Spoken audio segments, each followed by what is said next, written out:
कुछ दिन ऐसे ही बीत जाते हैं और राजेश दोनों बहनों को बेचने का प्लान बनाता है। एक दिन वो किसी सेठ से फोन पर बात कर रहा होता है। हेलो, हाँ साहब, दोनों लड़कियां सुंदर हैं, मुझे उन दोनों के 30 लाख रुपए चाहिए। जी जी ठीक है, आप मेरे घर आ जाएं, मैं आपको अपना पता भेज देता हूँ। राजेश की ये बात दोनों बहनें सुन लेती हैं। रिया को तो अपने पिता की बात समझ नहीं आती, लेकिन कंचन समझ जाती है कि उनका सौतेला पिता दोनों को बेचने की बात कर रहा है। वो दोनों बहुत ही डर जाती हैं। वो रिया को भी समझाती है, दीदी अब हम क्या करेंगे? पता नहीं छोटी, अब हम क्या करेंगे? अगर आज माँ हमें छोड़कर नहीं गई होती तो ये दिन देखना नहीं पड़ता। माँ, क्यों आपने खुदकुशी करने से पहले हम दोनों के बारे में थोड़ा सा भी नहीं सोचा?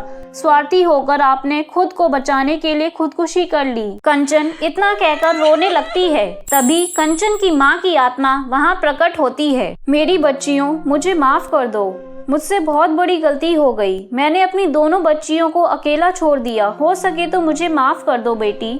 मैं अब वापस तो नहीं आ सकती, लेकिन मैं तुम्हारी मदद कर सकती हूँ। इतना कहकर कंचन और रिया की माँ की आत्मा दो गाउन प्रकट करती है और कहती है, मेरी बच्चियों, ये दोनों गाउन जादुई हैं। तुम्हें जो कुछ भी चाहिए होगा तुम इससे मांग सकती हो। अब मुझे जाना होगा। इतना कहकर वो गायब हो जाती है। कंचन और रिया उन गाउनों को फटाफट पहन लेती हैं। तभी उनके घर में वो सेठ आ जाता है। राजेश जी, कहाँ हैं आपकी दोनों बेटियाँ? आइए, मैं आपको लेकर चलता हूँ। राजेश और सेठ की बात कंचन सुन लेती है। अरे नहीं दीदी, ये लोग तो आ गए। मेरी माँ के दिए हुए जादुई गाउन हमें गायब कर दो। कंचन के इतना कहते ही कंचन और रिया अदृश्य हो जाते हैं। जब राजेश और सेठ वहाँ आते हैं तो उन्हें वहाँ कोई नहीं दिखता। इतने में कंचन एक डंडा लेकर दोनों की पिटाई शुरू कर देती है। अरे नहीं, ये कौन मार रहा है हमें? इतने में रिया पुलिस स्टेशन फोन करके पुलिस को बुला लेती है। थोड़ी देर में पुलिस आ जाती है। पुलिस के आने के बाद कंचन कहती है,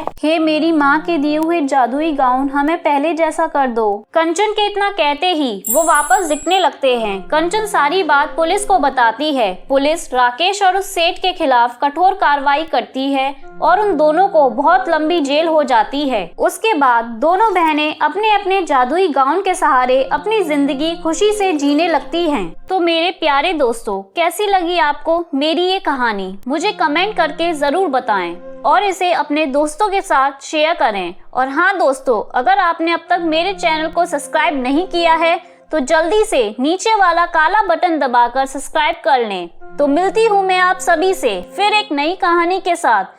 तब तक के लिए आप अपना ध्यान रखें। बाय बाय दोस्तों।